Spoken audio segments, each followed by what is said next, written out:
Warga, selamat siang. Selamat datang di diskusi publik yang diadakan oleh Kontras dengan tajuk menyoal daerah otonomi baru, benarkah untuk menyelesaikan masalah di Papua. Seperti yang kita ketahui bahwa gelombang penolakan beberapa waktu lalu meledak di Papua terkait dengan isu penetapan otonomi khusus dan wacana daerah otonomi baru atau DOB di Papua. Nah, gerakan penolakan tersebut diwarnai oleh sejumlah aksi kekerasan, pembubaran paksa, pemukulan, lalu pengejaran, penembakan dan lain sebagainya yang mana terjadi di beberapa wilayah di Papua ya seperti Abepura dan Heram. Nah, jika ditelisik ke belakang, sebenarnya gelombang penolakan orang asli Papua terhadap DOB tidak hanya terjadi pada tahun 2022 ini saja atau tahun 2021 lalu, tetapi sudah sejak tahun 1999. Nah, kita lihat bahwa sebenarnya penolakan masyarakat Papua terhadap daerah otonomi baru berangkat dari proses perumusan yang tidak partisipatif, sebab orang asli Papua tidak pernah diajak untuk berbincang serius mengenai wacana DOB itu sendiri.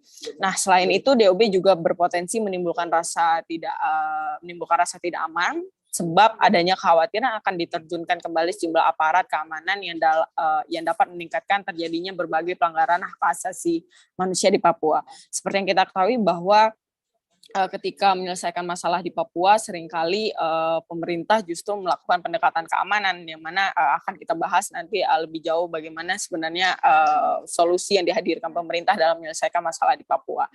Nah, atas dasar adanya kemungkinan dampak negatif terhadap penetapan DOB itu sendiri atau diberlakukannya DOB bagi masyarakat Papua. Nah, untuk mengetahui lebih lanjut mengenai topik tersebut, Kontras akhirnya berinisiatif untuk menyelenggarakan diskusi publik membahas mengenai daerah otonomi baru, apakah benar untuk menyelesaikan masalah di Papua. Nah, hari ini sudah ada bersama kita beberapa narasumber yang akan membahas secara menyeluruh mengenai dampak pro kontra terhadap penetapan DOB itu sendiri. Sudah hadir bersama kita ada Dr. Ingurah Suryawan, beliau merupakan akademisi Unipa. Selamat siang, Pak Ngurah. Ya, selamat siang, Adel. Ya, selamat siang, Pak. Untuk kita semua, terima kasih. Ya. Terima kasih sudah bergabung, Pak. Lalu ada Ibu Pendeta Dora.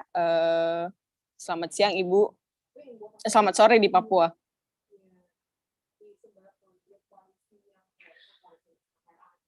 Iya, sore Mbak Adel. Iya, selamat sore. Lalu ada Bang Haris Azhar. Selamat siang, Bang Haris. Selamat siang dan selamat sore juga buat pemirsa. Baik, terima kasih. Baik teman-teman sekalian, baik yang hadir di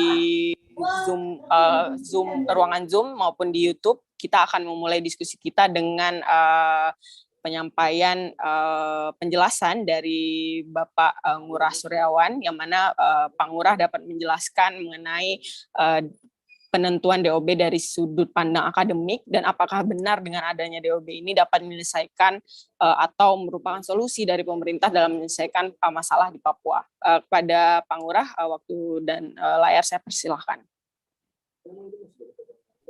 Oke, terima kasih Adel atas kesempatannya, dan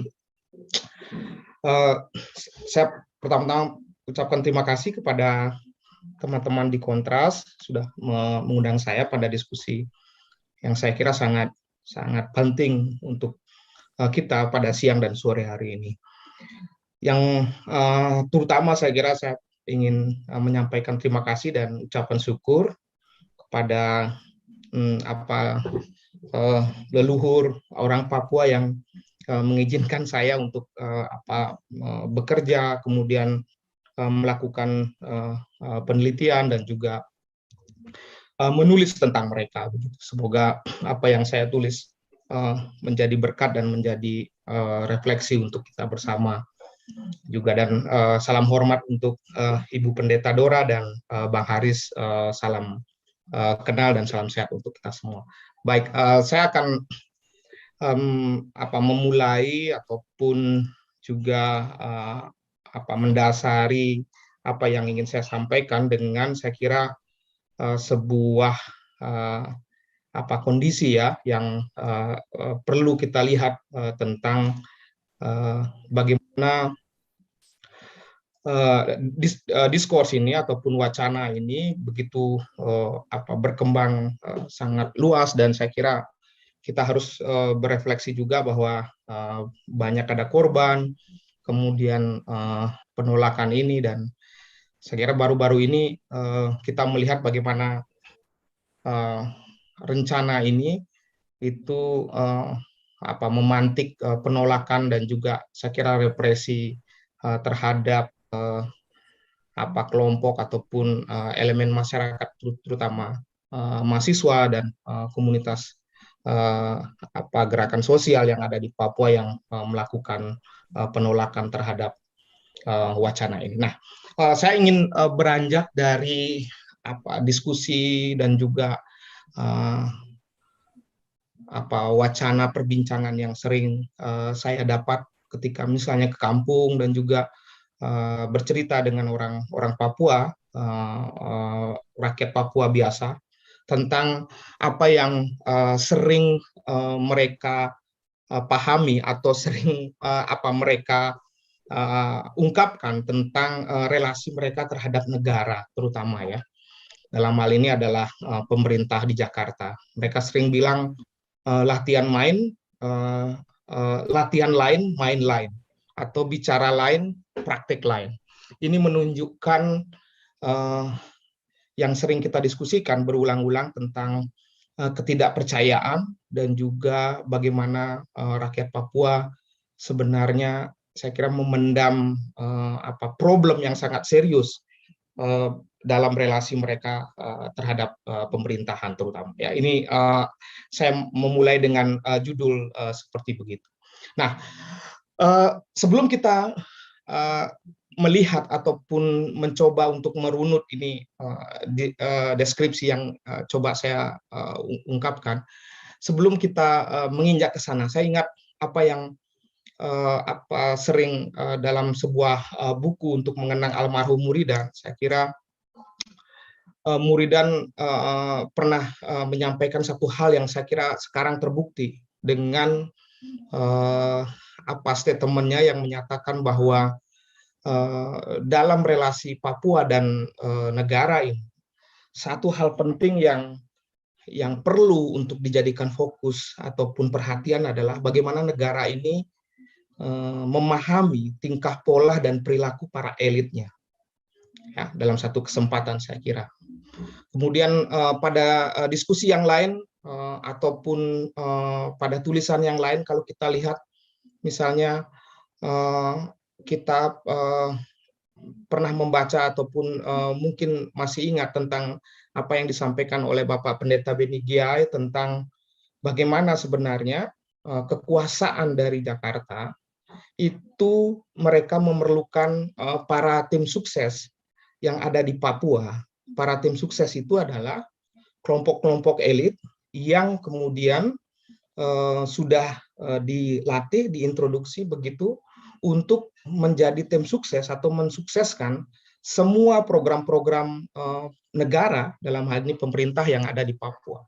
Ya, begitu. Kemudian kalau kita lihat misalnya almarhum Pater Neles Tebay dalam sebuah artikel di jurnal STFT Pajar Timur pernah menuliskan bahwa hal yang perlu kita lihat dalam konteks Papua dalam berelasi dengan negara, saya kira adalah bagaimana sumber dari permasalahan tersebut itu harus kita lihat dengan jernih. Jadi sumbernya atau akar permasalahannya itu perlu kita lihat dengan jernih sebelum kita disilaukan ataupun kita dibuat disorientasi atau melupakan sumber masalah itu dengan berbagai macam apa yang sering disebut oleh orang Papua namanya gula-gula. Termasuk di sini adalah otonomi khusus dan juga pemekaran. gitu ya. Jadi dari tiga poin yang ingin saya sampaikan di awal tadi, saya ingin memulai sebenarnya diskusi ini untuk kita melihat sebenarnya bagaimana cikal bakal atau lahirnya dari diskurs wacana pemekaran, dan kemudian ini kemudian berlangsung dan disambut oleh pemerintah, dan juga saya kira ini dimanfaatkan oleh para elit untuk mengkonsolidasikan kekuasaan. Nah, sebenarnya ide tentang pemekaran ini ya itu sudah lama sekali berlangsung, tapi saya kira yang menjadi momen terpenting itu adalah ketika munculnya Inpres nomor 1 tahun 2003. Saya kira ini yang menjadi titik balik ya dari semua proses pemekaran yang berlangsung ya, ketika Inpres itu kemudian membentuk menjadi dasar dari pembentukan dari IJB, Irian Jaya Barat. Saya kira ini pada masa pemerintahan Megawati Soekarno Putri kalau tidak salah ya, ini kemudian terbentuk. Jadi ide ini sebenarnya ditolak luar biasa, tadi Adel menyampaikan di awal.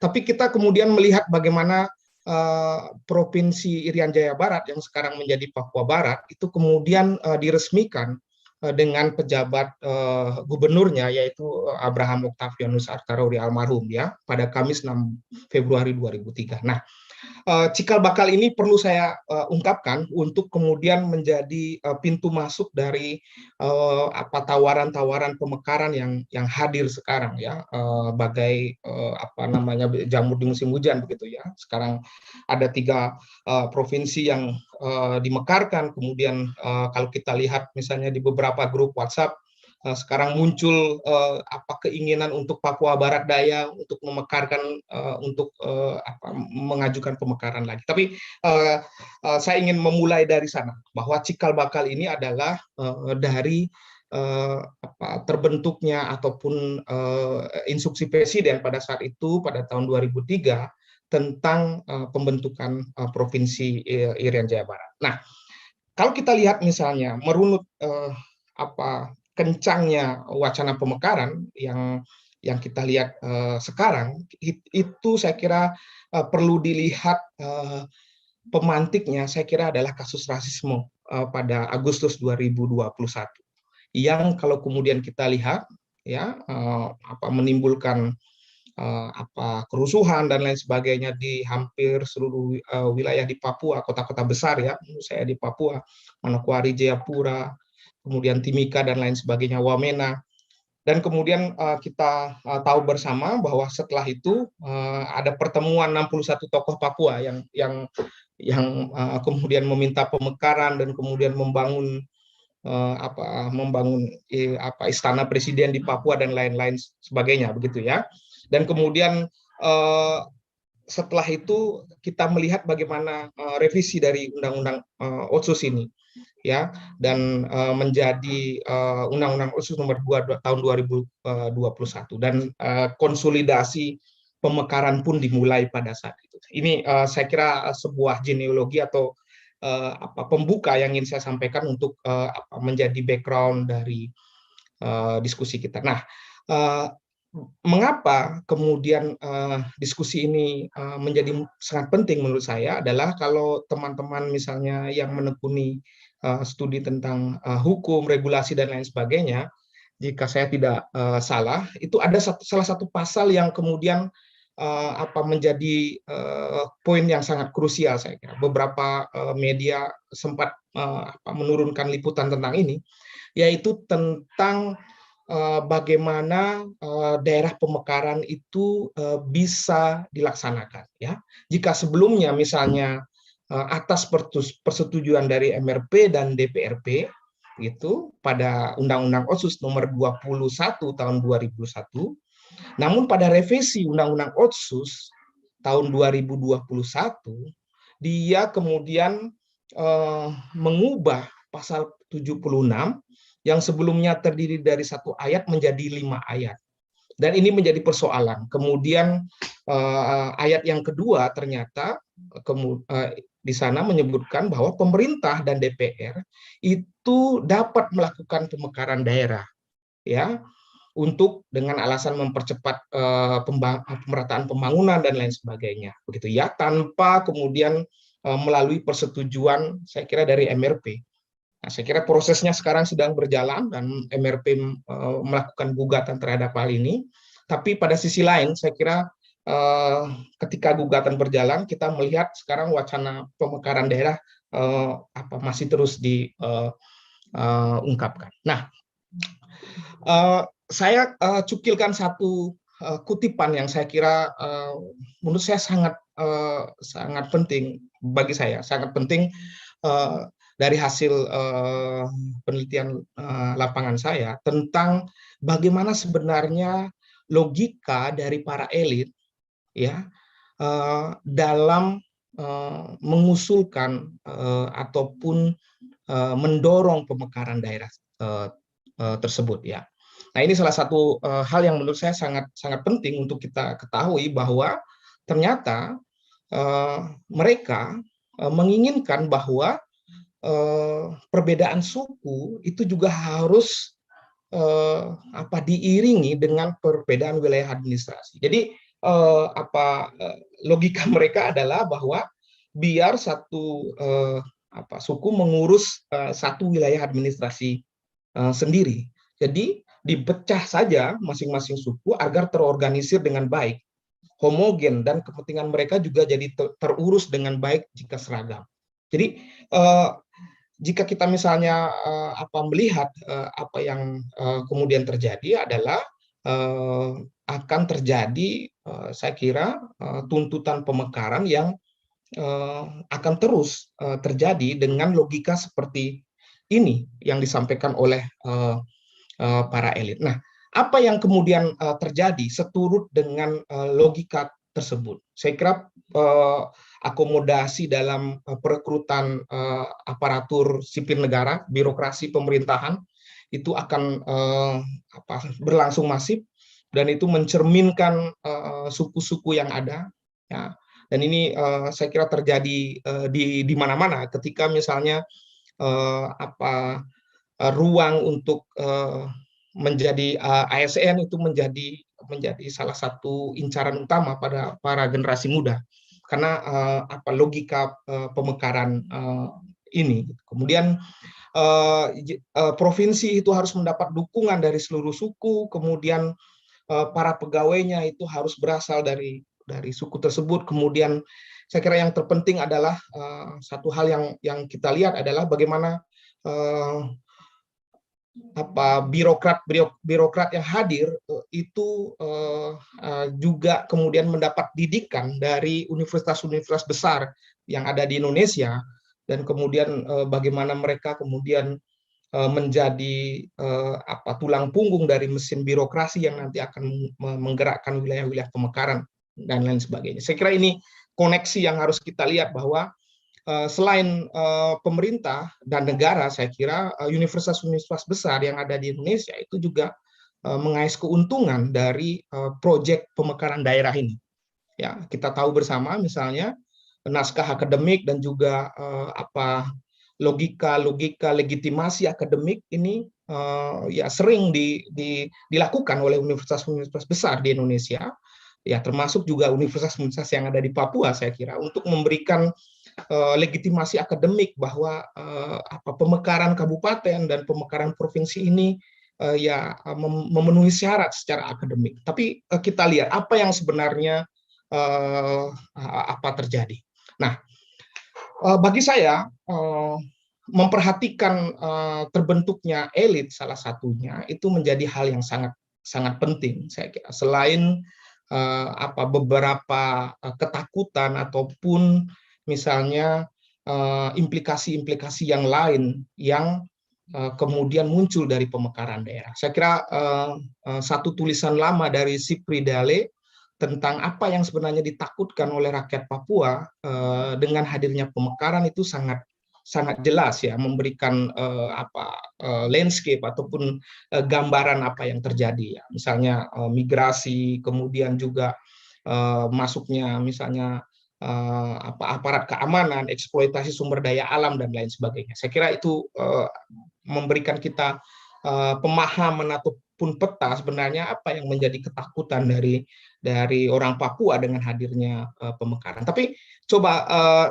kita lihat bagaimana wacana pemekaran ini kemudian begitu mendapatkan sambutan. Saya kira kita harus memperhatikan terbentuknya para elit ini, ya, yang merespon kesempatan yang dibuka oleh negara, saya kira dalam konteks relasi antara Papua dan negara Indonesia, saya kira. Nah, oleh sebab itulah menurut saya penting untuk memahami bagaimana alam berpikir, siasat, tingkah pola dari kelompok elit ini yang memperjuangkan pemekaran ini. Dan saya ingin menyampaikan bahwa kelompok elit ini adalah kelompok elit yang seperti saya tadi sampaikan, yang dibentuk dalam, saya kira, mentalitas dan juga iklim berpikir Indonesia dan lain sebagainya, dan budaya, kemudian perilaku mereka, saya kira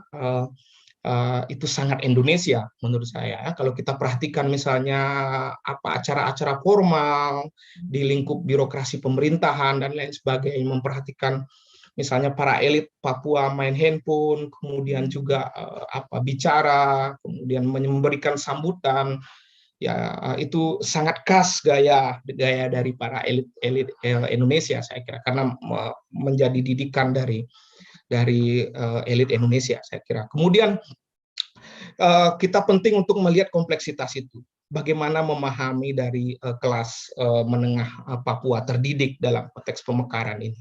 Kemudian memahami karakter ini yang disampaikan oleh Muridan, saya kira memahami karakter dan bahasa politik simbolis dari pemimpin Papua, dan kemudian belajar mendengarkan dan memahami pendapat para elit Papua. Tentu saya kira para elit di Papua ini tidak seragam, sangat multi layer, saya kira, dan sangat kompleks, dan itu perlu kita lihat dalam konteks bagaimana relasi mereka terhadap negara dalam hal ini, dan mereka terbentuk dari lingkungan budaya politik Indonesia, saya kira. Nah, jika kita misalnya melihat sejarah, ini salah satu tulisan yang sempat saya buat di Indo Progress tentang bagaimana tulisan awal tentang bagaimana sebenarnya jalan berliku dari para elit Papua sebelumnya ketika melakukan resistensi terhadap pemerintah Indonesia pada saat itu, dan bagaimana mereka mengkoordinir misalnya pembentukan partai politik lokal, kemudian juga melakukan misalnya konsolidasi, dan juga saya kira seturut diantaranya adalah perpecahan di dalamnya. Nah, ini slide saya yang terakhir. Jika kita lihat wacana pemekaran dan hubungannya dengan para elit, sebenarnya kita menjadi, bagi saya, ada refleksi yang ingin saya sampaikan. Saya melihat bahwa muncul dengan sangat masif, saya kira, kelompok-kelompok perantara, yaitu para broker dari berbagai elemen masyarakat yang mencoba untuk mengais keuntungan dan menjadi jembatan dalam proyek-proyek yang ditawarkan oleh pemerintah ini. Ya, saya kira kondisi ini perlu kita lihat di dalam konteks internal Papua dan juga hubungan mereka dengan negara.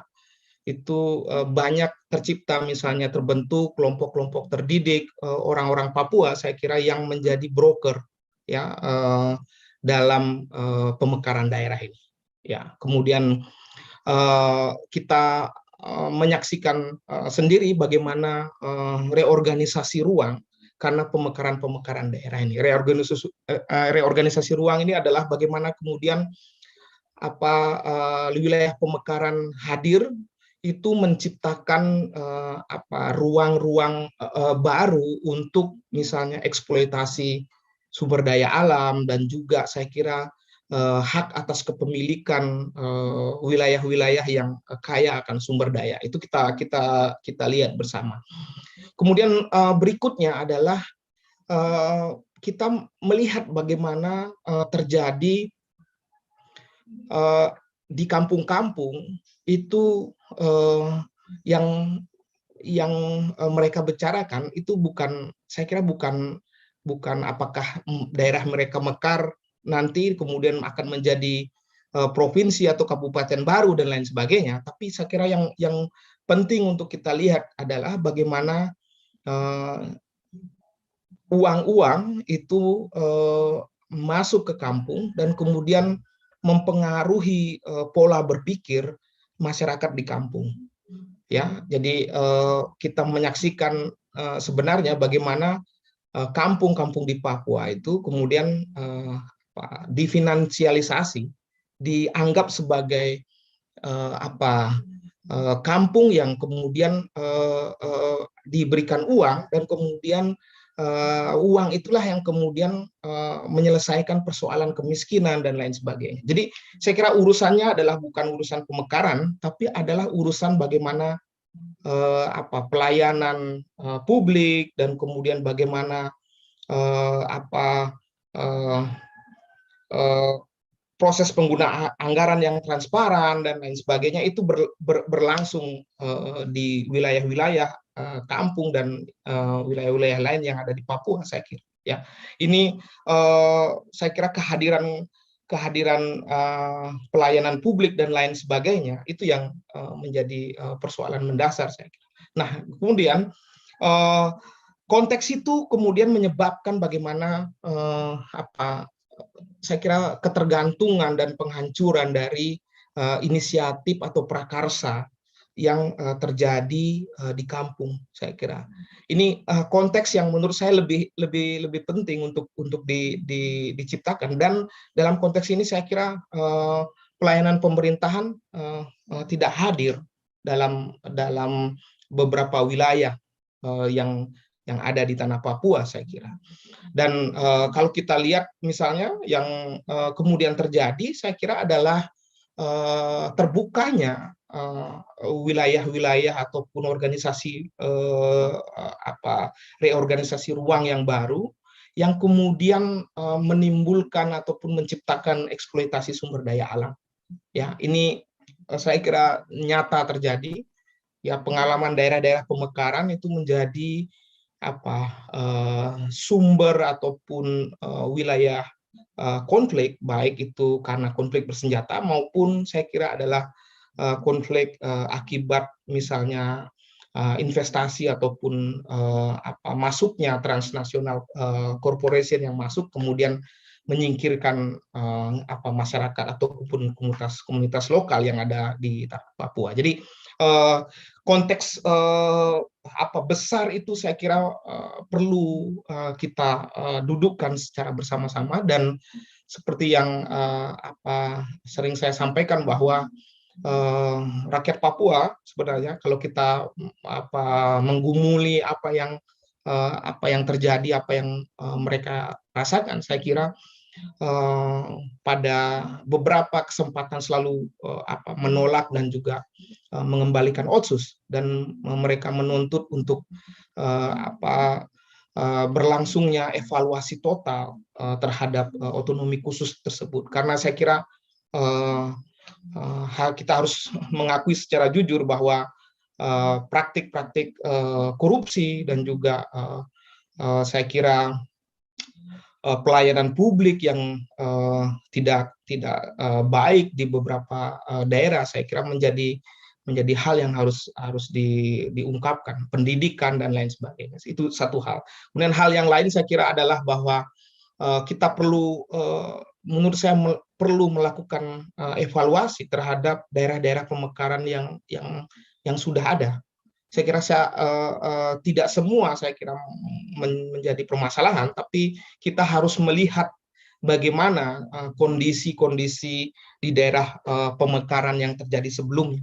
Ya, selain persoalan anggaran saya kira dan lain sebagainya, dana Otsus dan saya kira, tapi kita lihat menurut saya yang lebih mendasar adalah bagaimana nasib dari orang Papua di daerah pemekaran tersebut.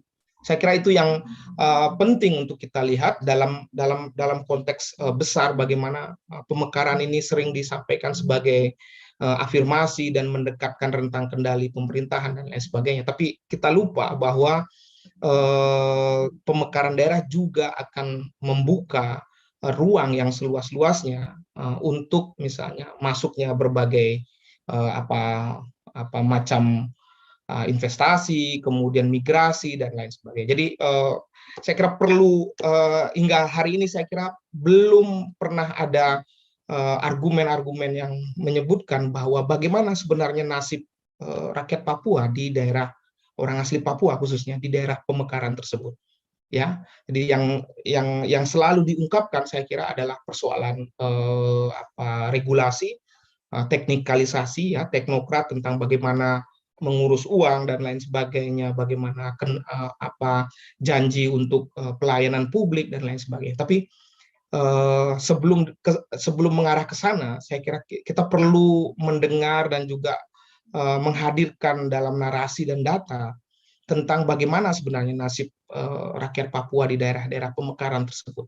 Ya, ini saya kira selalu menjadi pergumulan, dan saya kira pergumulan ini selalu akan menurut saya harus diungkapkan dan harus didengar oleh para elit dan pengambil kebijakan di Jakarta, menurut saya, agar tidak memaksakan kehendak untuk melakukan proses pemekaran yang tadi disampaikan tanpa partisipasi, kemudian tanpa evaluasi otsus misalnya, tanpa evaluasi di daerah-daerah pemekaran yang sudah disetujui sebelumnya di Papua. Jadi saya kira itu yang menurut saya perlu didiskusikan ataupun perlu dibuka kepada publik agar rakyat Papua dan kita seluruhnya di negara ini memahami apakah masih penting ataukah ada hal lain yang perlu kita lakukan untuk alternatif. Jadi perlu ada alternatif tersebut, ya, bukan menurut saya memberikan satu jawaban bahwa harus pemekaran begitu, ya. Jadi saya ingin berhenti di sana untuk mengajak kita semua untuk merenungkan, saya kira, ataupun merefleksikan apa yang tadi saya sampaikan pada poin terakhir. Apakah ini betul-betul untuk rakyat Papua atau orang asli Papua?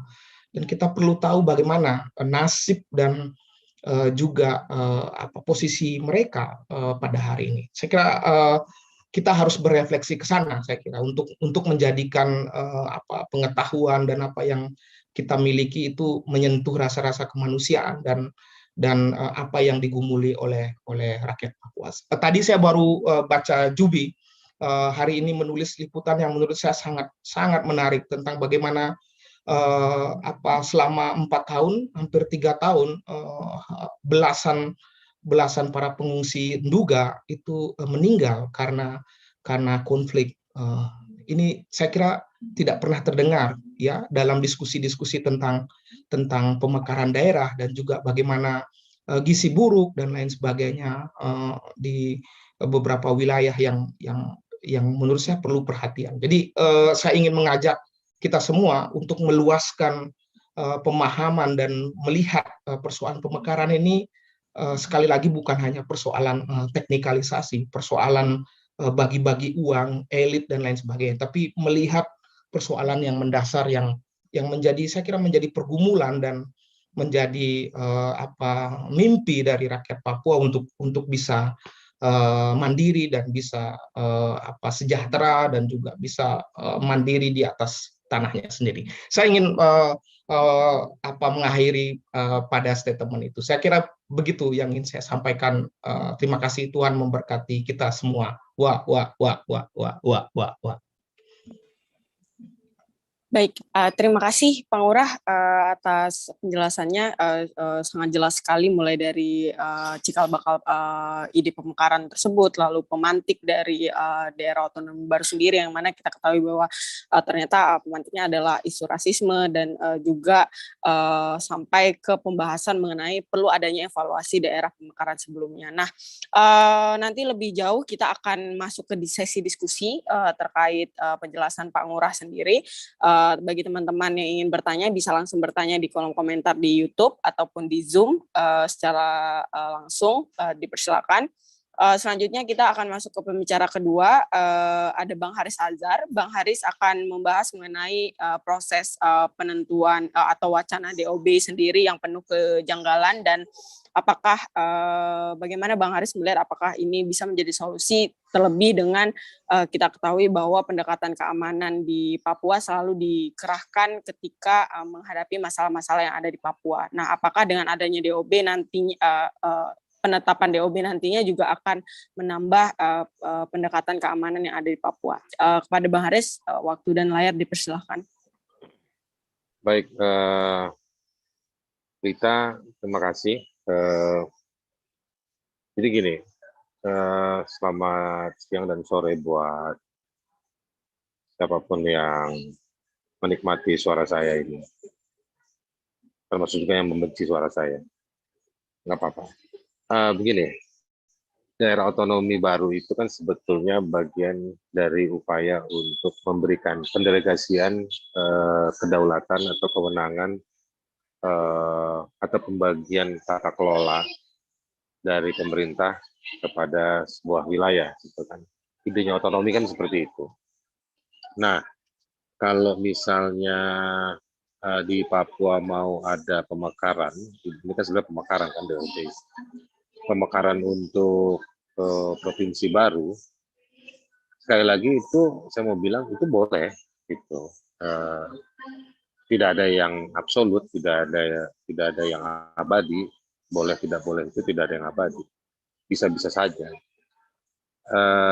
Saya mau mengingatkan bahwa pemekaran itu artinya juga boleh ada penggabungan, gitu.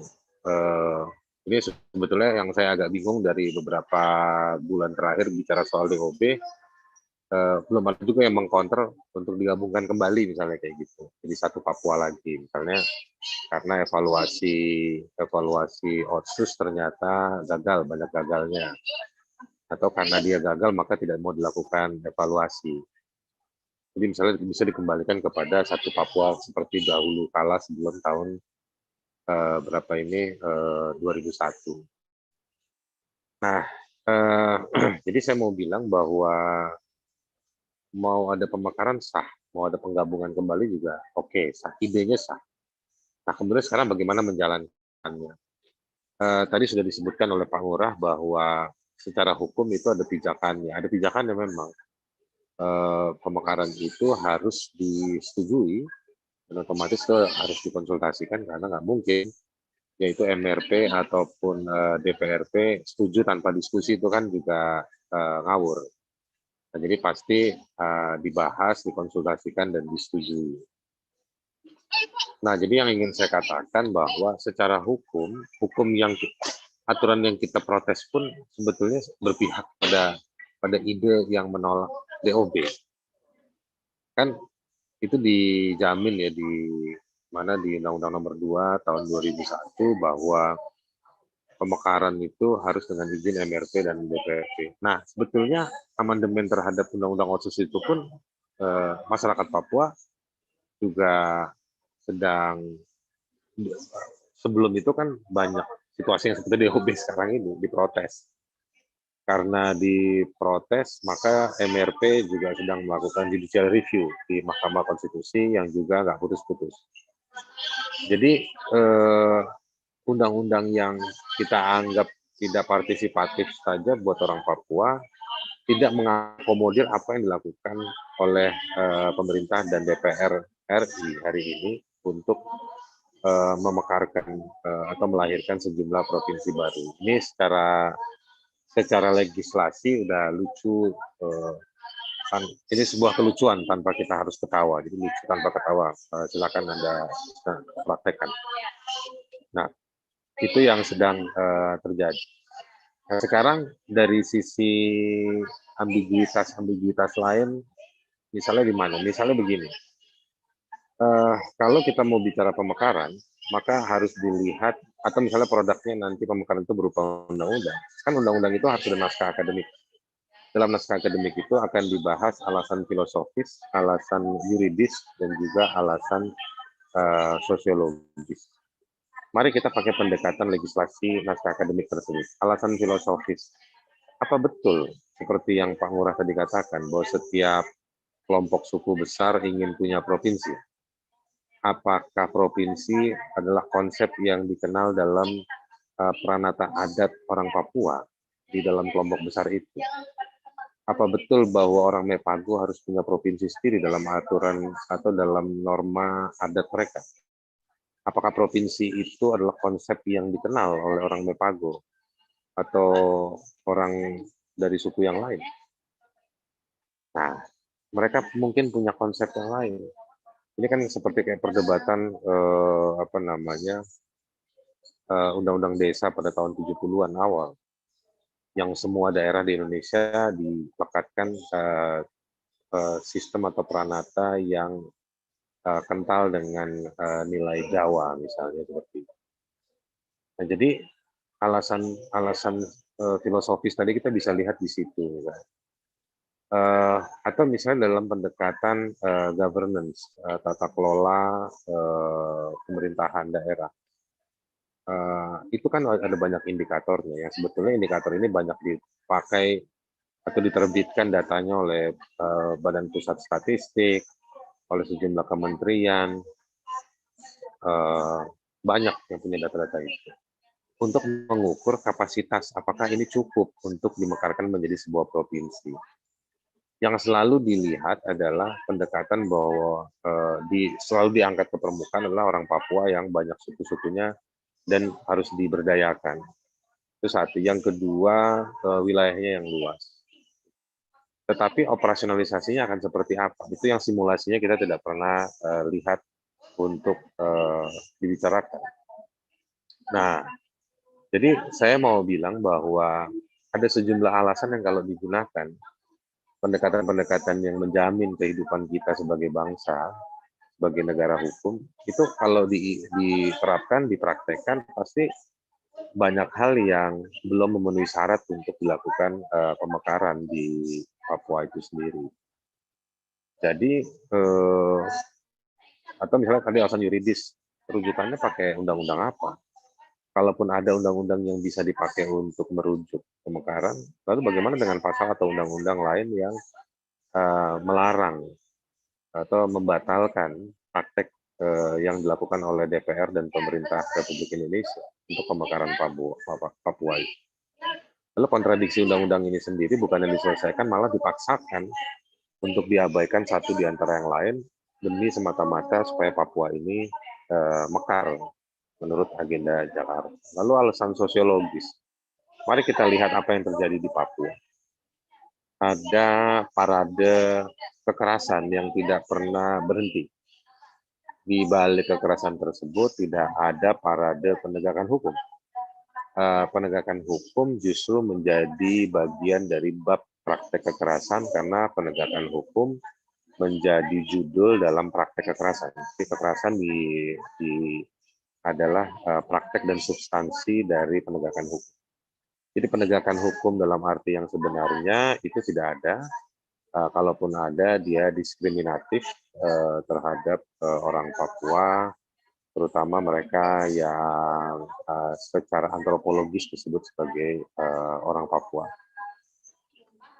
Jadi ini sebetulnya kebijakan yang memang diskriminatif terjadi. Nah, sampai di situ saya ingin mengatakan bahwa DOB itu tidak patut, bisa ada bukti-bukti yang lain, tapi sementara saya mau bilang bahwa DOB ini tidak patut, bahkan dia sebetulnya lebih menggambarkan keinginan Jakarta untuk terus memaksakan, mengokupasi, memperpanjang penguasaan monopoli terhadap Papua.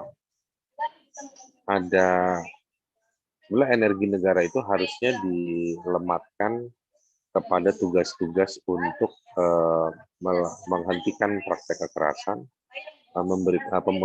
memulihkan para korban, lalu memperbaiki kualitas orang asli Papua. Itu yang harusnya saya sebenarnya menunggu undang-undang itu, undang-undang untuk pemulihan martabat orang Papua. Itu yang dibikin undang-undang. Nah, apa yang kemudian mungkin terjadi atau apa sebenarnya agenda di balik undang-undang DOB nanti ini? DOB ini saya pikir cara untuk makin melemahkan Papua, karena nanti akan muncul beberapa provinsi baru, dan dari provinsi-provinsi baru itu nanti ada kebutuhan banyak, ada banyak kebutuhan struktur di dalam pemerintahan daerah yang saya meyakini bahwa kapasitas dan kapasitas dari sisi kualitas maupun dari sisi kuantitas itu tidak akan mencukupi dari sisi sumber daya manusia, dan akhirnya yang mengisi adalah orang-orang non asli Papua. Nah, sampai di situ maka kebijakan-kebijakan yang tidak memperhatikan sisi antropologi kesejahteraan keadilan orang Papua maka akan terlewatkan, apalagi kalau di level pemerintahan daerah tingkat 2 punya ketakutan secara mentalitas atau secara psikologis kepada aturan-aturan pusat, dan ini juga karena pemerintah pusat juga semakin otoriter ya, misalnya dalam undang-undang omnibus semua kewenangan itu ada di pusat. Jadi sebetulnya ini adalah praktek kepanjangan tangan dari undang-undang omnibus untuk penguasaan Papua lebih jauh, yang mereka membutuhkan kantor-kantor cabang lah. Kalau kita lihat undang-undang omnibus itu kan sebetulnya arahnya adalah eksploitasi sumber daya alam di Indonesia, dan yang masih kosong itu menurut saya kalau dibandingkan Jawa, Sumatera, Kalimantan, Sulawesi, hari ini yang kosong itu kan Maluku, NTT, dan juga Papua. Nah, jadi dibutuhkan instrumen berupa institusionalisasi struktur untuk menjadi kepanjangan tangan dari praktek pemerintah yang menjalankan agenda omnibus. Nah, itulah kebutuhan DOB itu di sana. Apakah ada untungnya buat orang Papua? Ya ada. Untuk mereka, kesempatan mereka menjadi gubernur jadi lebih banyak. Ya mungkin juga wakil gubernur dan juga nanti bupati dan lain-lain. Tetapi itu tidak akan seimbang dengan ketidaksiapan atau kerusakan yang mungkin terjadi dalam praktek provinsi-provinsi yang baru. Nah, saya fair aja, mungkin kalau mau dimekarkan satu provinsi baru mungkin boleh, misalnya kayak ini mungkin kalau saya ngomong gini juga orang-orang yang menolak di daerah itu juga protes, tapi biarlah menjadi kontroversial, misalnya Papua Selatan misalnya dijadiin provinsi satu dulu. Jadi nggak langsung langsung semuanya. Yang saya dengar hari-hari ini banyak yang ini mau ikut provinsi ini nggak cocok, ada mau pindah provinsi lain. Jadi saya pikir ini udah kayak makan di rumah makan Padang gitu kan. Pakai sayur ini cocok kalau tambah telur, tapi telur kalau ditambah sayur yang itu kayaknya jadi masuk angin, nanti takutnya kentut-kentut. Oke, kalau gitu kita jangan pakai telur, kita pakai daging aja dan tahu. Dan begitu juga. Nah, jadi saya pikir ada banyak hal yang prioritas yang harus dilakukan. Saya malah mendorong adanya undang-undang pemulihan Papua. Itu yang jauh lebih penting, karena kalau diuji dari sisi filosofis, yuridis, dan juga sosiologis, pasti dia bakal banyak diisi oleh fakta-fakta yang memang membutuhkan hal tersebut. Nah, itu yang ide saya. Ide saya yang penting itu bukan DOB. DOB itu kalau nanti mau dibilang bahwa dengan DOB kewenangan makin akan terbuka kesempatan memperbaiki kondisi Papua, menurut saya itu omong kosong. Karena kewenangan-kewenangan tingkat 1 dan tingkat 2 yang baru juga nanti itu susah dikerjakan. Saya pikir relevansi mengangkat kembali evaluasi terhadap Otsus ya, ketika tahun lalu ramai soal amandemen Otsus, itu masih jadi penting. Karena kita belum tahu evaluasinya seperti apa. Misalnya kayak Intan Jaya, itu dia adalah kabupaten baru yang setengah penduduknya udah nggak ada di sana. Gitu. Padahal itu adalah triangle ada 3 titik yang menjadi dari sisi sebaliknya Freeport itu kan ada Kabupaten Intan Jaya yang ada 3 spot yang menggambarkan lokasi tambang ya atau mineral. Lalu bagaimana mungkin mereka mau berpartisipasi membangun kabupatennya kalau kondisinya seperti ini. Nah, saya sebagai penutup saya ingin menjawab pertanyaannya adik kita yang bernama Lita, jadi dinamakan Ade Lita. Bagaimana dengan praktek keamanan? Praktek keamanan adalah dia adalah tujuan dan juga cara. Tujuan, jadi semua situasi ini sudah tahu bahwa pemerintah respon ini akan melahirkan penolakan, tapi mereka menganggap bahwa ini adalah tujuan mereka juga, bahwa ya memang biar orang Papua turun ke jalan, biar kita dapat argumentasi untuk makin menambah jumlah maupun operasi keamanan di Papua. Gitu. Jadi bahwa mereka kaget bahwa banyak orang menolak, enggak lah. Sudah sangat gampang diketahui bahwa orang Papua pasti menolak ide DOB ini. Jadi saya menganggap bahwa ide DOB ini juga bagian dari provokasi pemerintah pusat untuk membuat orang Papua marah dan semakin kecewa. Dan dalam caranya juga ini mereka nggak punya cara lain untuk meyakinkan orang Papua selain memaksakan dan memaksakan. Saya pikir ketika dimuncul kayak seperti Pak Ngurah dikatakan orang Papua juga ada yang dukung, sebenarnya ada kesempatan untuk membangun dialog. Dan dialog itu hasilnya tidak harus tetap jadi DOB, tidak harus jadi pemekaran, bisa jadi pengayaan ruang dialog, diskusi untuk saling mengenal, dan pemerintah pusat juga makin yakin untuk mengatakan pada yang pro pada DOB, kan udah ada dialog, ada proses ini semua. Jadi sebenarnya prosesnya yang jauh lebih penting, bukan keputusannya.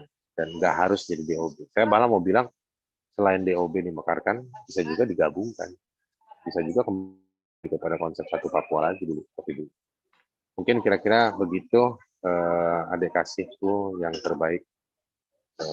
Pak Ngurah, terima kasih dialognya. Ibu Dora pasti punya ribuan catatan, lebih banyak dari jumlah pohon yang ada di Papua terkait dengan situasi Papua. Selamat sore ataupun selamat siang.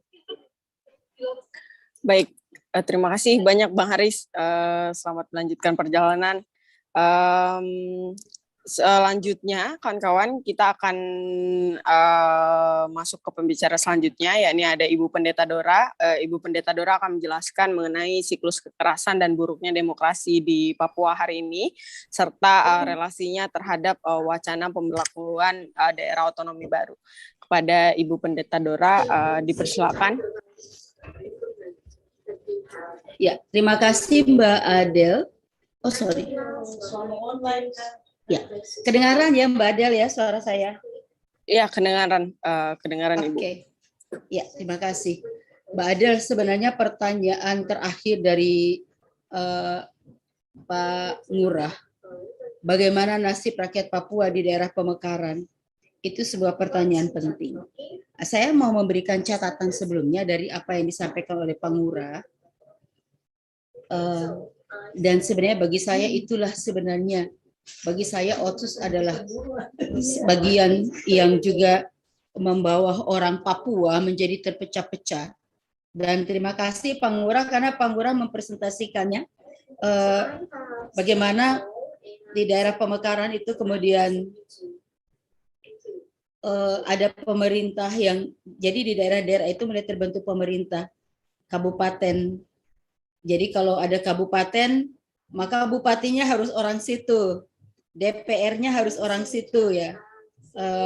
Jadi kalau dia Kabupaten Jayapura, Sentani, maka bupatinya harus orang Sentani.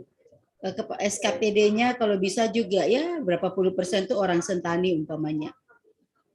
Dan hari ini banyak daerah seperti tadi dipresentasikan Pak Ngurah bahwa pemikirannya jadi pemikiran Indonesia di mana daerah-daerah baru itu dimekarkan dan membentuk pemerintahan daerah menurut suku-suku yang ada.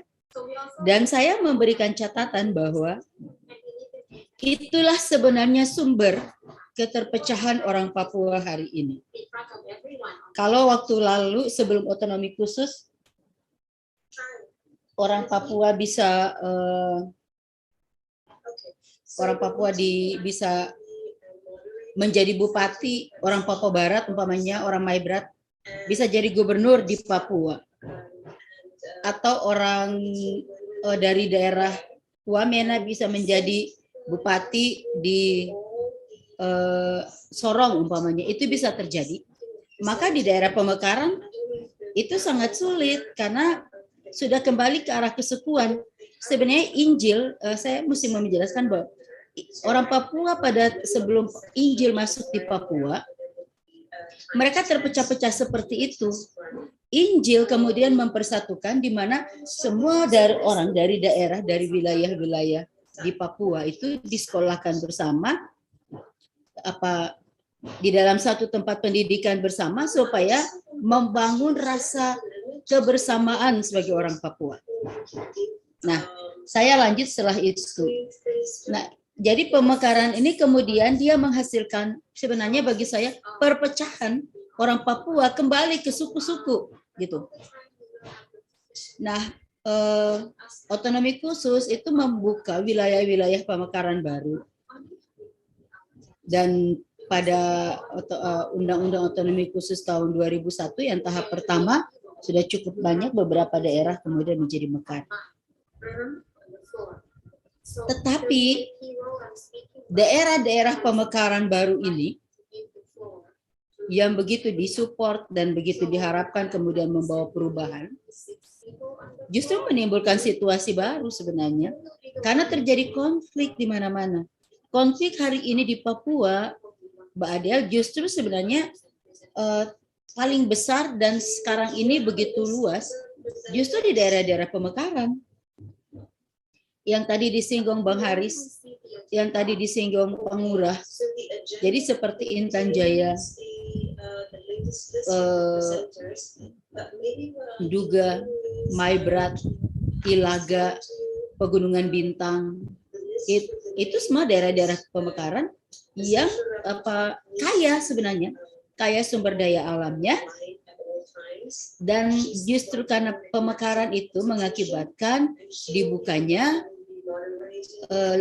ketahanan, lembaga ketahanan masyarakat. Jadi ada Polres dibuka, Kodam dibuka, Korem dibuka, dan itu karena daerah pemekaran tentu saja pemerintah harus mengirim aparat keamanan untuk mengisi daerah-daerah pemekaran baru itu.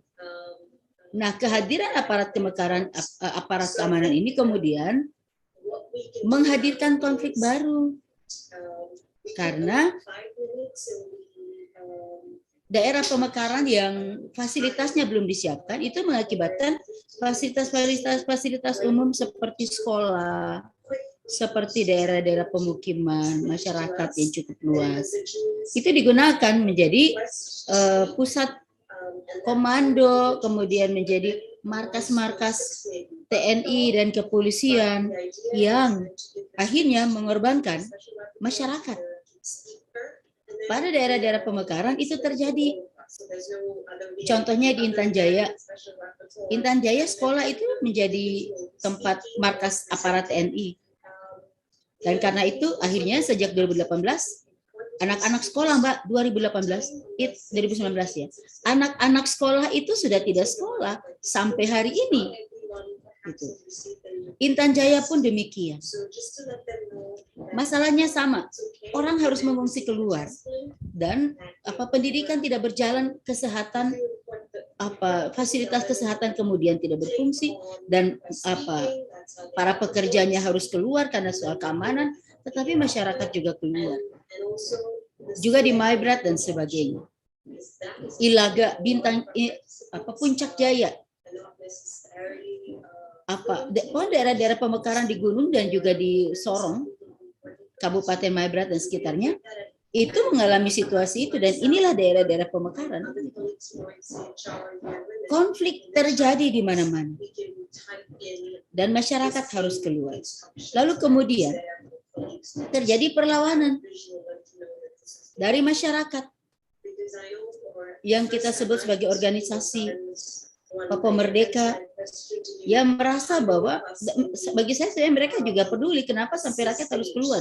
Jadi sebenarnya kekerasan itu terjadi bukan juga karena salah bahwa ada organisasi Papua Merdeka di sana, tetapi karena rakyat keluar sebab hadirnya aparat-aparat TNI dan kepolisian yang menggunakan fasilitas-fasilitas rakyat, dan rakyat merasa terancam karena mereka ke kebun harus lapor diri, apapun yang dikerjakan juga harus diketahui oleh aparat dan sebagainya. Nah, ini lalu kemudian terjadi pembunuhan, terjadi saling penembakan antara aparat dan masyarakat sipil dan sebagainya yang mengakibatkan konflik yang terus terjadi di Papua sampai hari ini. Dan ini tidak teratasi. Sampai hari ini belum teratasi. Karena itu kalau kita bicara tentang pemekaran daerah otonomi baru lagi yang pada otonomi khusus jilid 2 ini kemudian diusulkan oleh elit-elit politik. Akan ada Papua Barat, Papua Selatan, akan ada Papua Barat Daya dan sebagainya.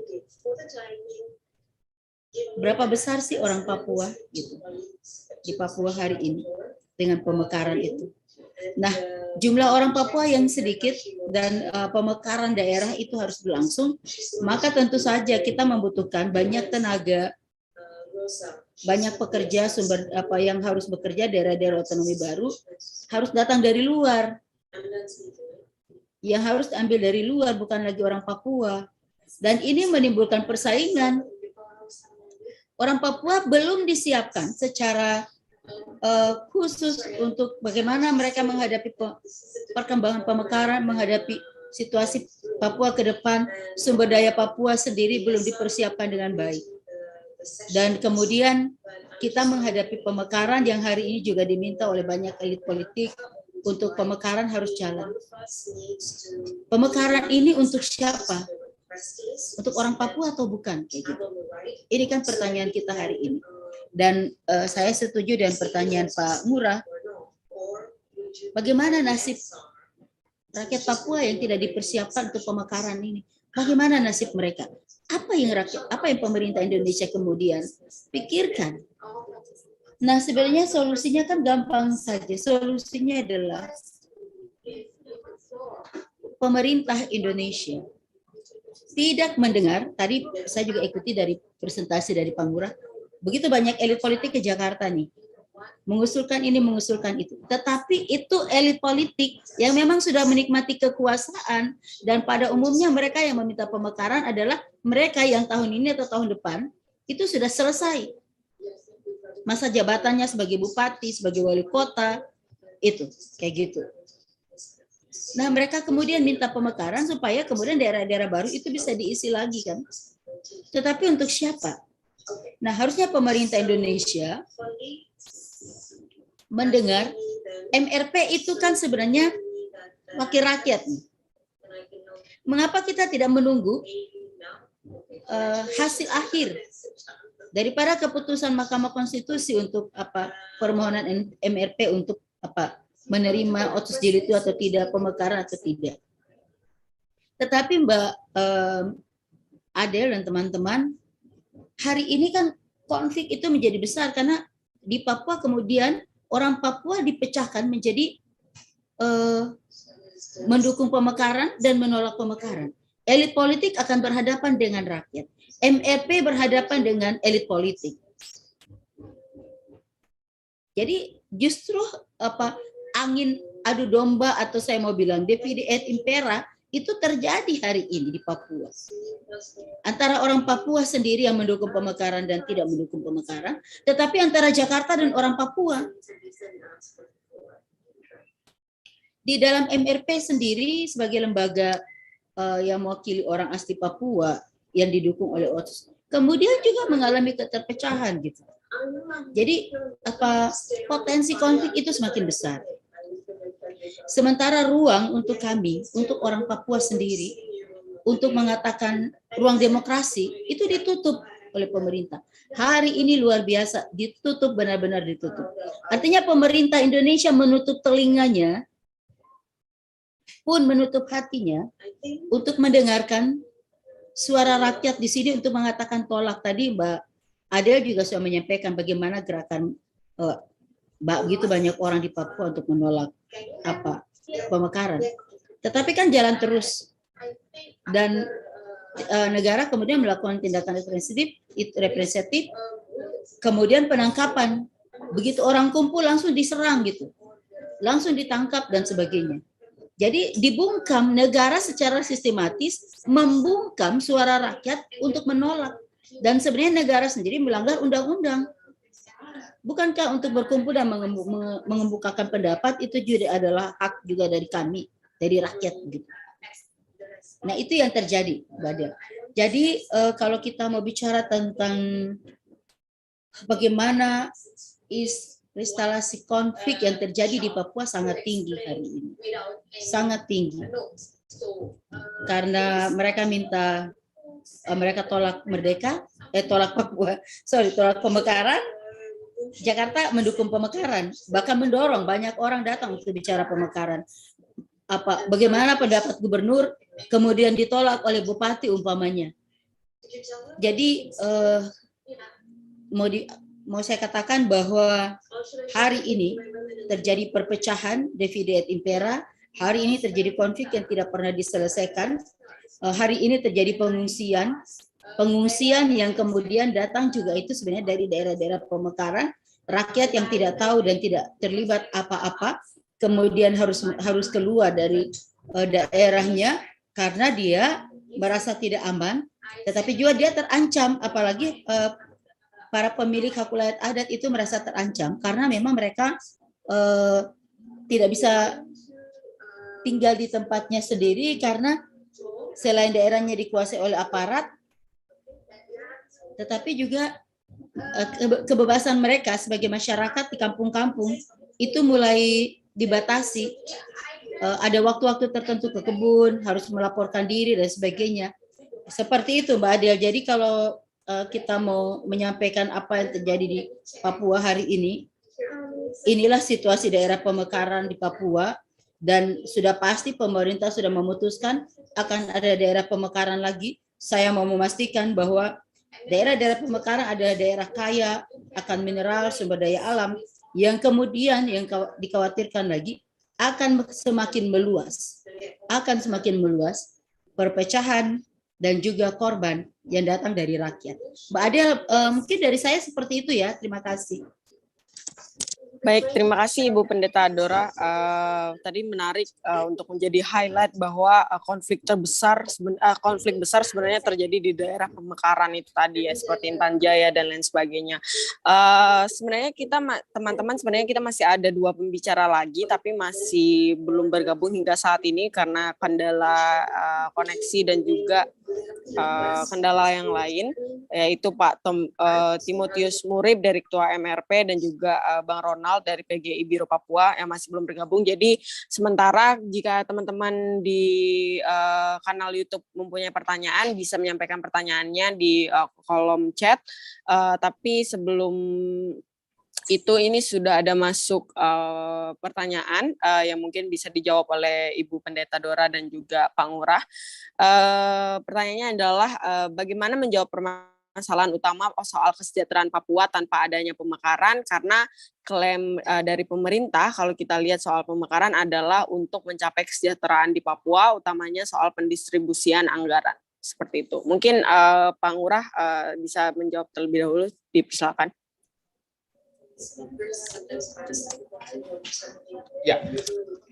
Ya, saya kira yang selalu menjadi wacana besar ya, wacana arus utama saya kira, dan ini dikonsumsi saya kira oleh orang-orang yang berada di luar Papua, terutama di media mainstream yang ada di nasional ya, di Jakarta, tentang bagaimana pemekaran ini akan memperpendek rentang kendali, kemudian juga kesejahteraan, kemudian juga bagaimana ini juga diusulkan oleh para orang Papua yang ingin kesejahteraan dan lain sebagainya, begitu ya. Ini kan wacana ini yang sering kita dengar, kita konsumsi. Tapi saya coba mengajak kita semua untuk ya mencoba untuk melihat informasi yang alternatif, begitu ya. Alternatif dalam arti adalah informasi yang langsung dari misalnya media yang ada di Papua, dan juga saya kira integritas dan juga kapasitasnya apa kita ketahui bersama, misalnya ya beberapa media yang Jubi misalnya, Suara Papua dan lain sebagainya, yang saya kira yang melakukan liputan-liputan yang menurut saya sangat baik ya, sangat baik ya, langsung dari lapangan. Ya beberapa misalnya liputan dari Project Multatuli, kemudian juga Tirto dan lain sebagainya. Itu menurut saya ini penting sekali kita jadikan referensi. Itu yang ingin saya sampaikan pertama ya, sebelum menjawab pertanyaan. Nah, apa hubungannya? Ya hubungannya adalah bahwa logika dari pemekaran yang diungkapkan oleh negara tersebut itu kemudian dikonsumsi oleh rakyat Indonesia, kan begitu ya, di luar Papua, yang menyatakan bahwa ya harus mendukung pemekaran dan lain sebagainya. Jadi persoalannya saya kira bukan persoalan dukung-mendukung gitu, tapi bagaimana kita memahami ya keutuhan persoalan, ya keutuhan yang sebenarnya terjadi di Papua. Saya berkali-kali menyampaikan itu dalam beberapa kesempatan, karena saya ingin mengajak kita semua sebenarnya melihat persoalan yang terjadi di Papua itu secara holistik dan juga secara komprehensif. Jadi base-nya itu adalah base yang memang berasal dari grassroots, dari Papua gitu. Meskipun itu penuh dengan layers-nya ya, kompleksitasnya banyak. Tapi kita bisa melihat itu dan bisa jernih melihat. Nah, kenapa selalu diungkapkan persoalan anggaran? Kalau kita lihat sebenarnya ini membebani anggaran dari pemerintah sebenarnya. Ya, kalau misalnya lahirnya daerah-daerah pemekaran baru itu kan dananya itu untuk menjalankan pemerintahan dan lain sebagainya kan itu masih dari APBN. Saya kira ya. Jadi logika misalnya untuk distribusi anggaran itu menurut saya adalah logika yang sangat salah kaprah, karena itu justru akan membebani negara dengan lahirnya pemekaran. Jadi patut dipertanyakan sebenarnya ya, selain persoalan anggaran itu apa motif dibalik jalan tolnya pemekaran yang ada di Papua gitu ya. Kalau kita misalnya mencoba mengkomparasi misalnya daerah-daerah ataupun negara-negara lain yang ingin melakukan pemekaran, itu kan prosesnya sangat panjang. Ya, sangat panjang, kemudian penuh misalnya dengan pertimbangan, kajian, mendengarkan aspirasi dari masyarakat dan lain sebagainya. Tapi pemekaran di Papua ini sangat jalur bebas hambatan.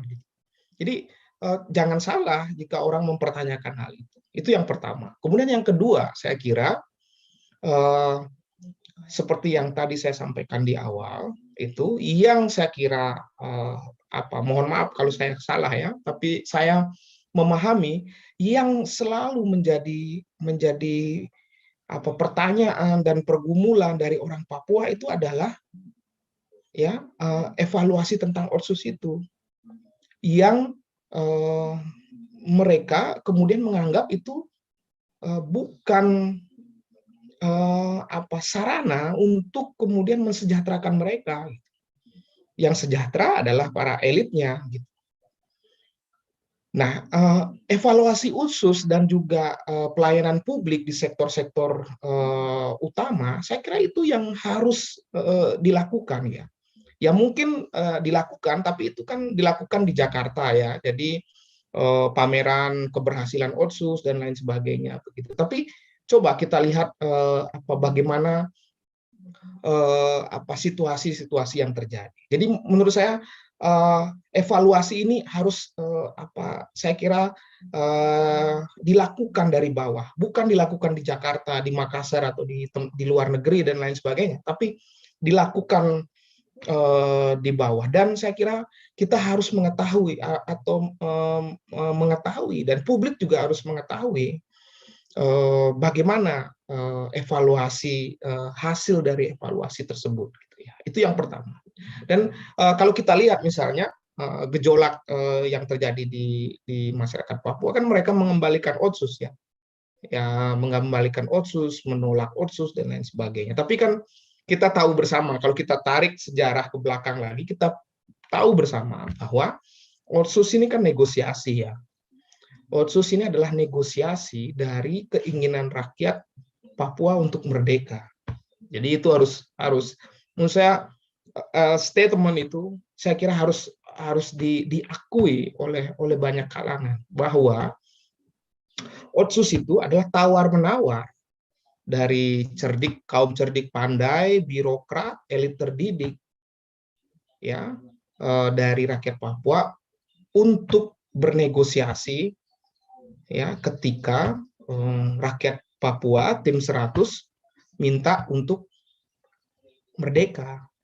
Jadi itu proses negosiasi yang terjadi. Maka kemudian tidak salah jika kemudian orang berspekulasi bahwa hadirnya pemekaran ini adalah gula-gula baru setelah Otsus yang kemudian menambah ya situasi perpecahan dan juga semakin rumitnya kekerasan dan juga situasi krisis yang dialami. Jadi yang kemudian menjadi pertanyaan saya seperti tadi di awal adalah bahwa coba kita renungi bersama-sama ya. Saya kira itu, menurut saya itu yang paling urgen, yang harus kita lakukan sebagai manusia. Ya, entah dia sebagai pejabat negara, entah dia sebagai menteri, entah dia sebagai nelayan. Apakah kita ataupun rakyat Papua di daerah-daerah pemekaran itu mendapatkan, di daerah pemekaran sebelumnya maksudnya, itu mendapatkan jaminan kesehatan dan juga kehadiran negara dalam berbagai macam programnya, itu menyentuh perasaan mereka ya, menyentuh menjadi penolong dalam kehidupan mereka. Jadi itu kan menurut saya nggak susah untuk mendapatkannya itu. Jadi Anda tinggal turun ke kampung, kemudian tinggal di kampung, barang seminggu 2 minggu, kemudian dengar apa yang masyarakat rasakan dengan situasi yang terjadi. Itu di semua kampung, apalagi di daerah-daerah pemekaran, daerah-daerah konflik misalnya. Tadi saya sampaikan liputan Jubi, saya ingin sampaikan liputan Jubi yang membuat saya sangat-sangat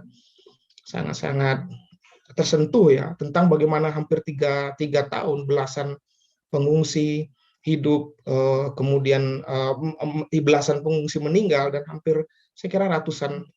Jadi itu tidak pernah. Jadi saya ingin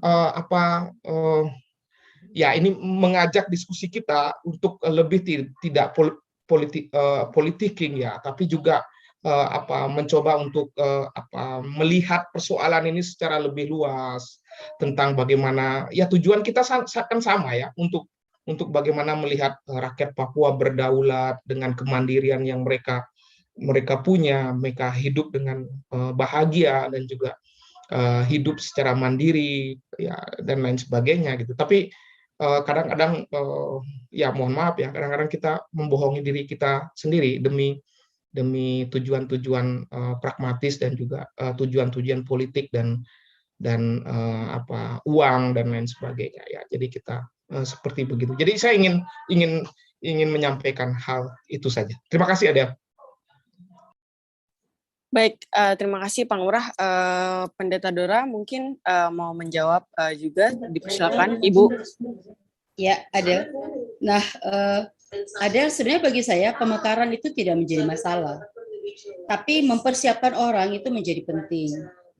Nah, kemudian bagusnya sebenarnya pemekaran itu kan mulai dari kampung, distrik, sehingga masyarakat tuh menjadi kuat. kekuatan ekonomi, fasilitas yang betul-betul menopang itu bisa jalan. Itu dulu harus dipersiapkan. Artinya orang Papua betul-betul harus sudah mampu bersaing, supaya dia kemudian menjadi tuan di negeri sendiri, seperti yang selama dia diharapkan itu sudah jadi gitu. Tetapi yang terjadi kan sebenarnya justru tidak dipersiapkan sama sekali. Lalu tiba-tiba pemekaran itu datang. Oke, saya setuju bupati-bupati ya, gubernur minta pemekaran. Tapi berapa banyak orang Papua yang sudah pandai, yang sudah hebat, yang kemudian menduduki posisi-posisi itu, posisi-posisi jabatan-jabatan itu. Lalu kalau pemekaran itu terjadi, tadi saya sampaikan berapa banyak orang Papua kan. Lalu untuk memenuhi kriteria pemekaran itu, menambahkan orangnya dari mana gitu. Orang Papua kalau cuma 1 juta lebih, 2 juta, lalu kita kemudian punya sekitar sekian belas kabupaten baru, kemudian punya 3 atau 4 provinsi baru, menambahkan orang untuk mengisi semua itu dari mana gitu. Karena tidak semua orang Papua itu bisa dipindahkan ke sana karena sedikit saja gitu. Jadi harusnya kan pemerintah Indonesia mempertimbangkan hal ini dengan baik. Panggilan untuk pemerintah Indonesia hari ini sangat penting adalah oke, akan ada pemekaran. Kalau gitu target, ini kan anak-anak Papua banyak nih dipulangkan nih. Dari Selandia Baru, dari Amerika, dari mana-mana, karena tidak ada biaya. Mereka ini yang kemudian dipersiapkan untuk akan jadi pemimpin nih di Papua nih. Mereka saja dipulangkan gitu, anak-anak yang punya kemampuan yang kemudian besok akan menjadi pemimpin. Lalu mereka itu juga kalau mau dibagi ke provinsi-provinsi dan kabupaten itu sangat sedikit. Maka solusi yang terjadi pastinya adalah bahwa akan ada transmigrasi, akan ada migrasi dari daerah-daerah lain di Indonesia ke Papua. Itu pasti. Itu sebagai alternatif untuk mengisi kekosongan-kekosongan di dalam daerah pemekaran yang baru. Nah, kemudian akan terjadi konflik lagi di sini. Karena orang Papua akan mengatakan, kenapa orang-orang dari luar? Mengapa kami tidak diambil? Kenapa kami tidak dilibatkan? Dan hari ini pun ada orang Papua tidak dilibatkan untuk bicara soal pemekaran. Sebab pada waktu mereka bilang mereka tolak, kan pemerintah belum jawab, mengapa kamu tolak? Kamu punya alasan tolak apa? Kan nggak ada. Tapi begitu bilang kita tolak, langsung aparat turun. Begitu katakan tolak, aparat turun. Penangkapan. Nah itu kan yang terjadi. Itu tidak ada solusi. Karena itu untuk kontras sendiri, saya sebenarnya mau mengajak untuk harus ada solusi. Dan solusi untuk kontras, untuk apa disampaikan kepada pemerintah adalah dengar suara rakyat. Kalau memang mereka tolak, pasti ada alasannya. Kalau gitu kasih kesempatan mereka bicara. Alasannya apa? Mereka terima. Oke. Kalau mereka dengan senang hati hari ini terima, maka pasti mereka sudah merasakan kesejahteraan. Hari ini sampai data selain Jubi yang tadi sampaikan Pak Ngurah, hari ini data tingkat nasional kemiskinan, keterbelakangan soal pendidikan, kita Papua paling rendah. Otsus sudah 20 tahun loh. Tapi Papua masih jadi daerah. Papua Barat, 2 provinsi besar yang pemekaran ini menjadi daerah termiskin di Indonesia. Indikatornya apa? Pemekaran. Siapa yang akan ditolong? Jadi kalau mau mengatakan bahwa itu kesejahteraan, benar. Pemekaran supaya semakin luas kesejahteraan, dana dikirim, penguatan dilakukan, benar. Itu benar menurut mereka yang memikirkan bahwa pemekaran itu membawa kesejahteraan. Tetapi situasi hari ini menjadi pertanyaan, apakah benar daerah otonomi khusus telah membawa kesejahteraan? Berapa persen sih kesejahteraannya? apakah benar pemekaran ini kemudian membawa kedamaian kepada rakyat? Toh saat ini yang terjadi adalah konflik. Jadi mari berikanlah uang-uang yang untuk pemekaran, yang mendukung pemekaran itu, kembangkan, memajukan rakyat, buka kesempatan lebih banyak untuk orang Papua, kemudahan untuk orang Papua, bayar studi anak-anak Papua yang ada di luar negeri, supaya mereka datang, mereka menjadi tuan di negeri sendiri, bukan dipulangkan karena tidak ada dana. Bagaimana orang studi nggak ada dana, tapi pemekaran dananya besar, gila. Adel, kayak gitu kayaknya nih jawaban saya, Adel. Terima kasih.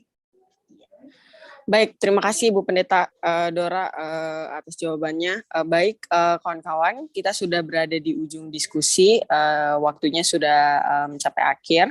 Sepertinya dua pembicara lainnya memang tidak dapat bergabung karena terkendala dengan koneksi, jadinya mungkin kita akan menutup diskusi kita kali ini. Terima kasih untuk Pak Ngurah dan Ibu Pendeta Dora atas waktunya. Penting tadi saya highlight pernyataan dari Pak Ngurah bahwa untuk melihat wacana pemekaran ataupun wacana DOB ini sendiri penting untuk dilihat secara luas, yang semata-mata tujuannya hanya untuk rakyat orang asli Papua sendiri. Dan juga selain itu Pendeta Dora juga mengatakan bahwa pendekatan yang harus dilakukan adalah pendekatan dialog, mendengarkan suara-suara orang asli Papua yang menolak ataupun mendengarkan setidaknya apa alasan yang menjadi penolakan dari wacana-wacana yang digulirkan oleh pemerintah atas kebijakannya di Papua itu sendiri, seperti itu. Terima kasih sekali lagi Ibu Pendeta Dora dan Pak Ngurah atas waktunya.